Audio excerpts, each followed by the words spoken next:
Bonjour à vous tous et bienvenue à la prédication de la parole de Dieu ce matin.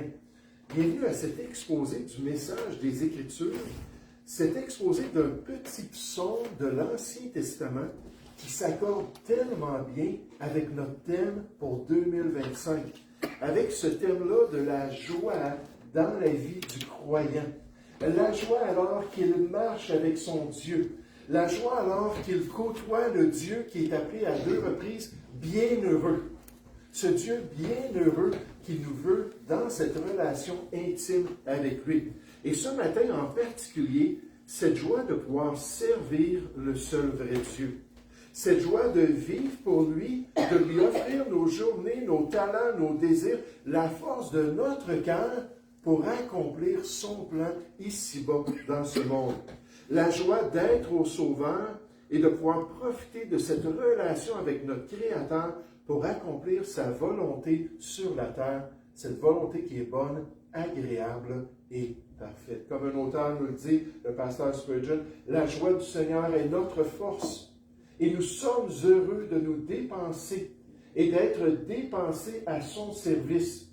Il n'y a pas de plus grand bonheur que de savoir que nous sommes des instruments entre les mains du Dieu Tout-Puissant, apportant gloire à son nom et bénédiction à son peuple, alors que nous sommes ces canaux de bénédiction pour accomplir le plan de Dieu pour notre vie. Alors, je vais vous inviter à tourner dans ce petit psaume des Écritures qui nous rappelle cette belle vérité dans le psaume 100. Le psaume 100. À partir du verset 1, le psaume 100 au verset 1.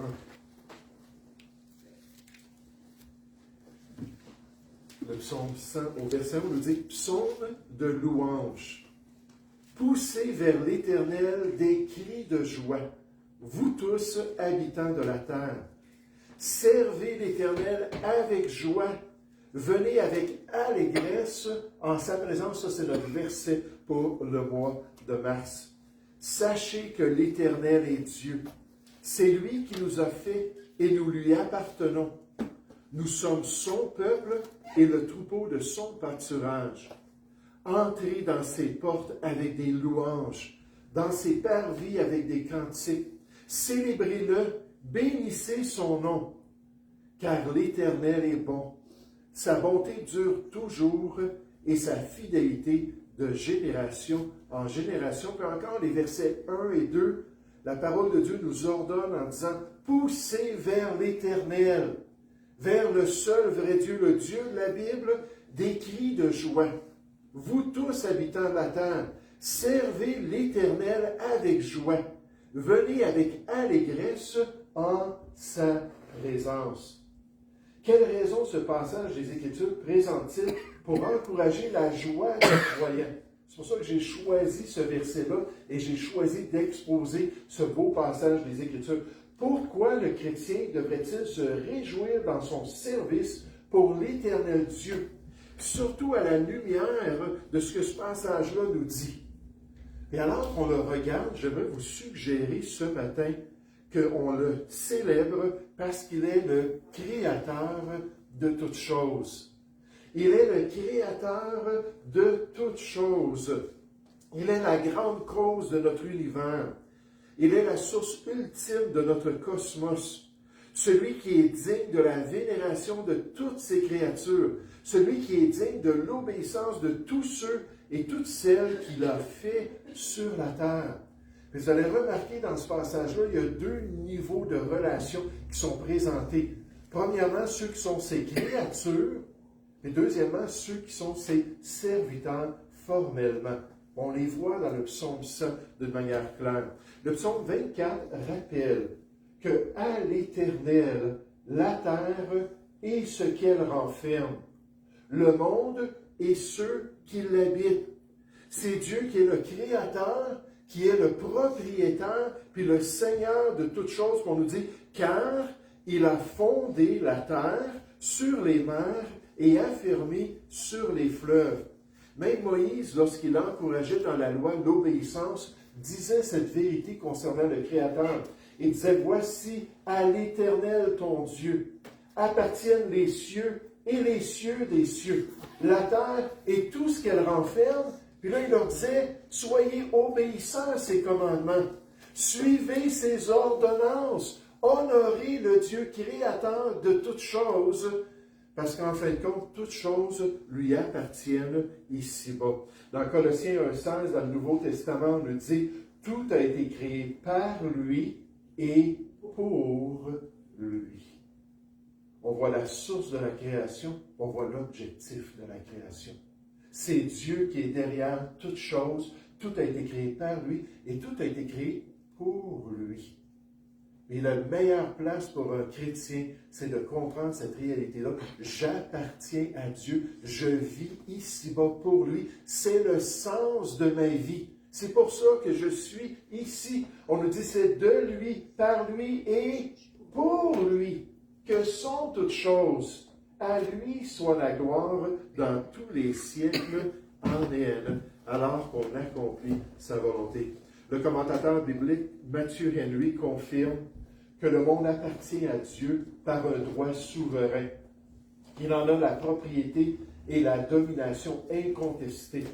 Cela devrait éveiller en nous une sainte révérence envers notre Créateur, car si tout lui appartient, rien ne doit être utilisé sans égard à sa volonté et à sa gloire, puisque tout appartient à notre Dieu. Regardez dans le psaume 100 comment cette vérité ressort alors qu'on nous dit de le servir et d'accomplir son plan ici-bas. Le psaume 100, à partir du verset 1, on nous dit psaume de louange. Poussez vers l'Éternel des cris de joie. Vous tous, habitants de la terre. Ça, c'est le premier degré de relation. Vous tous qui êtes dans son monde, vous tous qui êtes dans sa création, sa domination. Puis ensuite, on dit, servez l'Éternel, le Créateur de toutes choses, avec joie. Venez avec allégresse en sa présence. Puis juste en passant, allégresse, ça veut dire une joie qui est complète, une joie qui est absolue, une joie qui nous remplit. On parle souvent dans la gloire de l'allégresse des serviteurs de Dieu, mais même ici-bas, on nous dit de venir avec allégresse en sa présence. Sachez que l'Éternel est Dieu. C'est lui qui nous a fait et nous lui appartenons. Nous sommes ses créatures. Nous sommes son peuple et le troupeau de son pâturage. Donc ici, on nous présente par création le fait qu'on appartient à Dieu. Mais si on est chrétien, on peut comprendre aussi par régénération, par rédemption, que la Bible aussi, quand Dieu nous a sauvés, il nous a dit, maintenant, vous m'appartenez. Vous êtes là pour me servir. Vous êtes là pour accomplir ma volonté. Est-ce qu'on réalise que le Dieu de la Bible a créé toutes choses? Est-ce que nous comprenons que nous lui appartenons et que notre vie doit être en accord avec son plan et sa volonté pour chacune de nos vies? Et je me demande si on comprend qu'un jour, au tribunal de Christ, Dieu va regarder notre vie et va nous demander, est-ce que tu as accompli ma volonté? Est-ce que tu as vécu pour moi?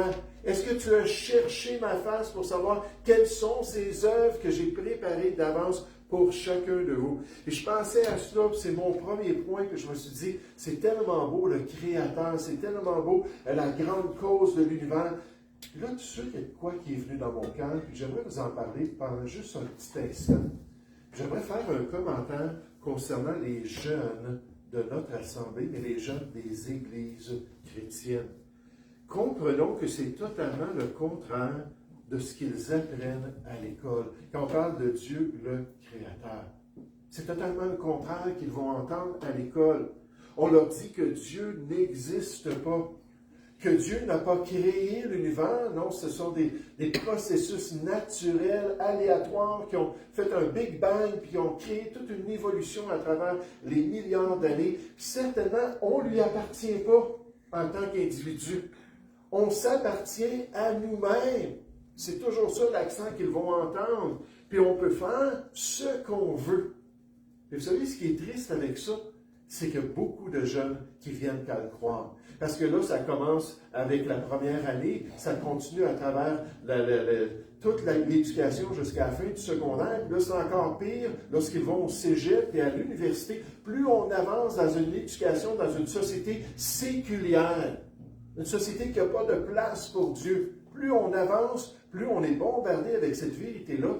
Puis à un moment donné, le danger, puis c'est à peu près 80% des jeunes dans les églises chrétiennes, que le danger, ils viennent qu'à le croire. Dieu n'existe pas. La Bible vaut absolument rien.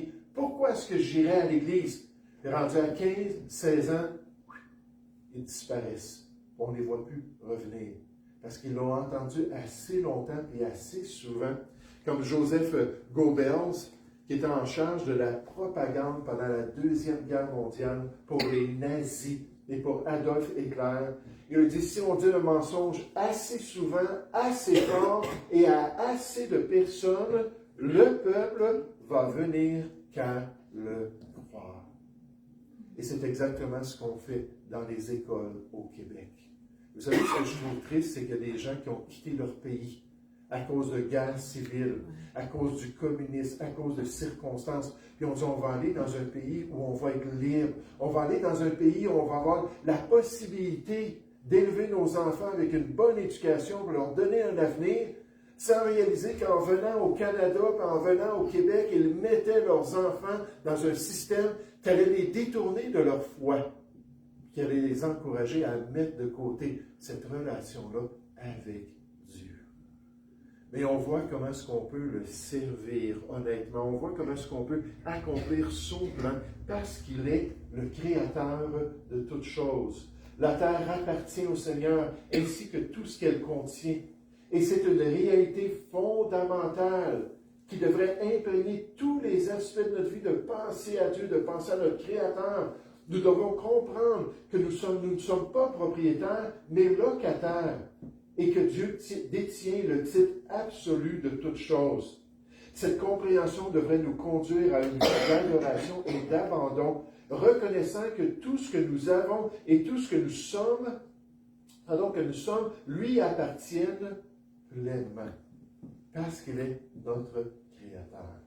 Vous savez, j'espère que les parents prient pour leurs enfants.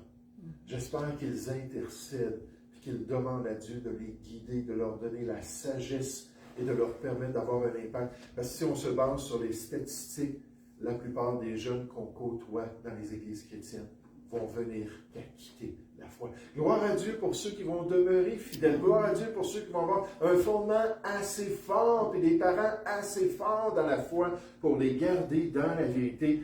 Mais comme on a un privilège merveilleux de servir notre Créateur. Et remarquez que ce Créateur-là présente des opportunités. Il présente des opportunités de service à ceux qui le connaissent. Des opportunités de pouvoir vivre pour lui, de pouvoir lui offrir notre vie, de pouvoir prendre nos capacités et les mettre au service de notre Dieu. C'est clair dans le psaume 100 qu'on a cette possibilité-là qui est présentée. On nous dit c'est pour notre joie, notre sécurité, notre bonheur éternel que nous devenons ses serviteurs. Il est nécessaire que nos vies soient bien ordonnées en passant à être un disciple qui est présenté régulièrement dans le Nouveau Testament. En fait, c'est le terme qui décrit un chrétien qui est le plus présenté dans le Nouveau Testament. Être un disciple, ça veut dire de discipliner sa vie. Ordonner sa vie. Mettre de la structure dans sa vie. Pourquoi? Pour être en accord avec la volonté de Dieu, nécessairement. Pour être en accord avec son plan pour notre vie. Il est nécessaire que nos vies soient bien ordonnées et que nos cœurs soient en harmonie avec sa volonté alors que nous apprenons à le servir.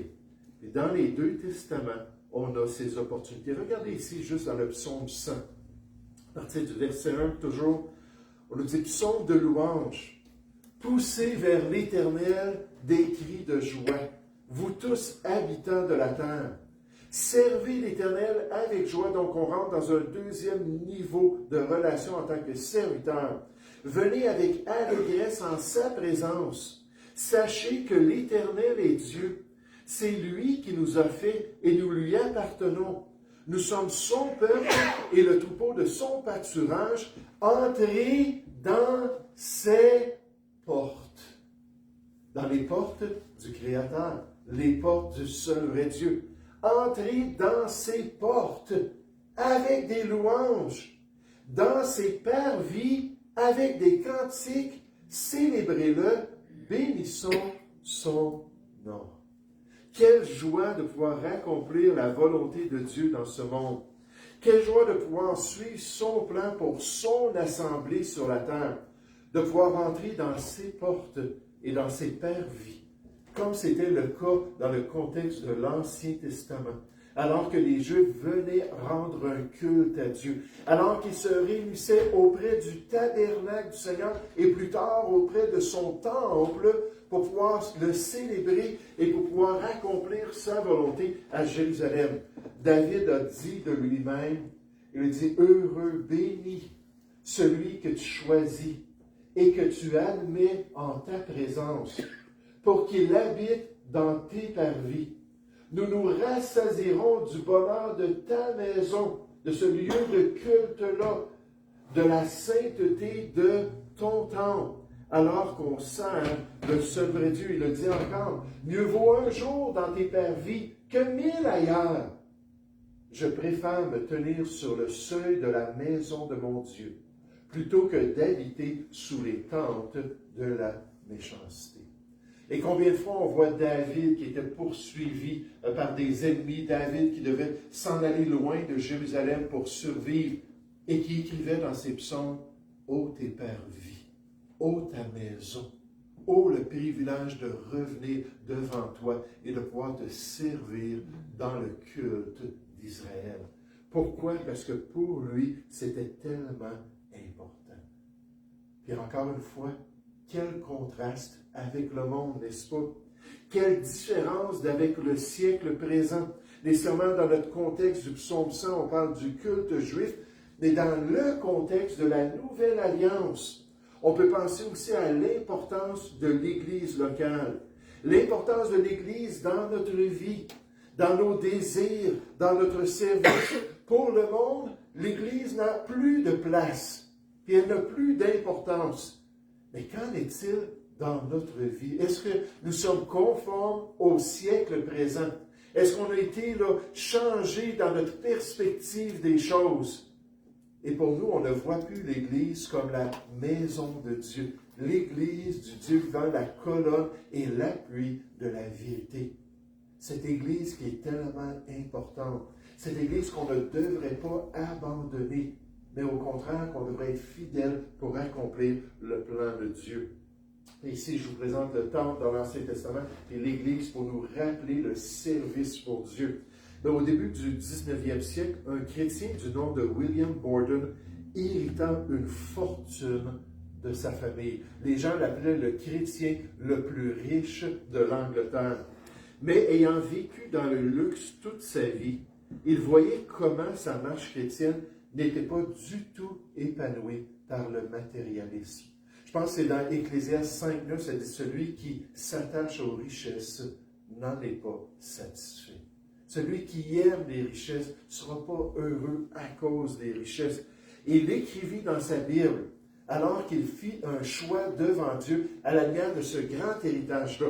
Il a écrit « Pas de réserve, pas de retraite et certainement pas de regret. » Alors qu'il a décidé de donner son cœur au Seigneur pour le servir dans son œuvre, n'importe où Dieu l'enverrait. Et c'est exactement ce que William a fait. Toute sa vie, à partir de ce moment-là, il a investi à servir son Dieu. Après de longues années de service pour son Sauveur, il a décrit comment il avait trouvé le véritable bonheur, la véritable joie et le vrai sens à sa vie, non dans les richesses, mais dans les services que l'Église locale lui avait permis d'accomplir pour pouvoir se glorifier dans le Seigneur et accomplir le plan de Dieu. Est-ce qu'on laisse le monde affecter nos priorités? Frères et sœurs, je veux vous dire, le dimanche, il y en a des activités de proposer. Il y en a des choses à faire. Hein, puis on nous dit, c'est pas important l'Église, on va faire ça exactement aux heures que l'Église est en cours. Puis le monde nous présente ça. Puis on voit les gens qui sont en train de faire du vélo, qui sont en train de faire des randonnées, puis ça, il n'y a rien de mauvais avec ça. Mais est-ce qu'on est comme le monde? Puis on va mettre l'Église de côté, puis on va mettre le Seigneur de côté, plutôt qu'avoir les bonnes priorités dans ses voies. Avons-nous un désir sincère de saisir des opportunités de service? On s'en va vers le tribunal de Christ. On est en chemin vers la présence du Seigneur. Est-ce que d'ici là, on va servir ces opportunités que Dieu nous donne? Est-ce que nous sommes des serviteurs fidèles du Seigneur? Ici, on nous rappelle ces opportunités que Dieu a pour chacun de nous. Surtout à la lumière, puis ça conclut comme ça notre beau psaume, à la lumière que le grand Créateur est tellement bon. Le grand Créateur est tellement bon, tellement patient envers nous, tellement aimant, tellement généreux. C'est le meilleur maître du croyant. Moi, je sais, j'ai été sous la maîtrise de bien des choses dans mon passé, la dépendance de bien des choses. J'aimerais vous dire, quand j'ai connu le Seigneur qui m'a libéré de ces choses-là, puis il a dit, tu vas m'appartenir, tu vas vivre pour moi. Je peux vous dire, après 38 ans, mon témoignage, c'est qu'il est un maître merveilleux. C'est lui le meilleur propriétaire de notre vie, le meilleur dirigeant au Seigneur de notre cœur et de notre quotidien, parce qu'il est tellement bon. Un des versets qui m'a toujours encouragé dans mon ministère chrétien, c'est lorsque l'apôtre Paul a dit, il a dit, c'est pourquoi, ayant ce ministère, ce service, cette opportunité de vivre pour Dieu, selon la miséricorde qui nous a été faite, nous ne perdons pas courage. Si c'était juste de moi, si c'était juste de ma fidélité, si c'était juste d'une vraie piété envers Dieu, j'aimerais vous dire, j'aurais pas été 33 ans dans le ministère chrétien. Non, c'est le Seigneur qui a toujours été là pour me relever. C'est le Seigneur qui a toujours été là pour dire, continue, lâche pas, voici mon plan, voici ma volonté. Ça, c'est quelque chose que je ne méritais pas. C'est ça la miséricorde. Que Dieu vienne, puis qu'il me relève, puis qu'il m'encourage. Si je suis infidèle, lui, il demeure fidèle. Il ne peut pas se renier lui-même dans sa famille, dans son appel. 2 Timothée, chapitre 3, au verset 13. 2 Timothée, chapitre 2, au verset 13. Il nous encourage à nous tourner vers lui. Regardez dans le psaume 100 comment Dieu est bon. Encore au verset 1, pour faire un retour sur le tout, psaume de louange. Poussez vers l'Éternel des cris de joie, vous tous habitants de la terre, servez l'Éternel avec joie, venez avec allégresse en sa présence. Sachez que l'Éternel est Dieu. C'est lui qui nous a fait et nous lui appartenons. Nous sommes son peuple et le troupeau de son pâturage. Entrez dans ses portes avec des louanges, dans ses parvis avec des cantiques. Célébrez-le, bénissez son nom. Puis là, on nous donne la raison pour laquelle on va bénir Dieu. On nous dit, car l'Éternel est bon. Sa bonté dure toujours. Le mot toujours en hébreu, c'est le mot olam. Puis le mot olam, ça veut dire quelque chose qui reste pour la vie, qui ne cessera jamais dans notre existence. C'est comme quand Jésus a dit à ses disciples d'aller prêcher la bonne nouvelle. Il dit, voici, je suis avec vous tous les jours jusqu'à la fin du monde.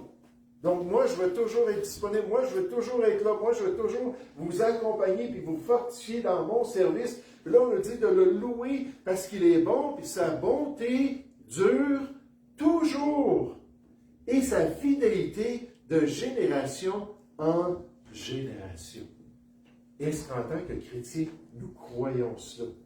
Est-ce qu'on a confiance dans la bonté de notre Dieu? Est-ce qu'on a goûté combien il est bon envers ses serviteurs, avec sa miséricorde, avec sa grâce qu'il nous donne, avec son soutien de notre service? Est-ce qu'on comprend qu'il est le meilleur maître et le meilleur Seigneur que nous pouvons avoir dans notre vie? Vous savez, Jérémie a eu un ministère tellement difficile, 42 ans de service en Israël pendant que le peuple était dans l'idolâtrie. 42 ans, c'est lui qui a écrit le livre des Lamentations. C'est vraiment là, une déclaration d'un cœur brisé. les lamentations de Jérémie. Mais dans son livre, ou dans les rois, dans les passages où on le voit, il y a de la résistance, il n'y a pas de réveil spirituel, il n'y a pas d'honnêteté de la part des dirigeants, de la part des prophètes, de la part des sacrificateurs. Tout est croche. Là, Jérémie voit cela, puis à un moment donné, il parle de l'amertume qu'il a dans son cœur. Il parle du fait que tout est amer dans sa marche pour Dieu. Là, tout à coup, il s'arrête et il dit non. Il dit, c'est pas juste ça. C'est pas juste ça la réalité dans ma vie. Il dit, il y a d'autres choses aussi. Il dit, les bontés de l'Éternel. Peut-être que les hommes, eux, ne sont pas fidèles.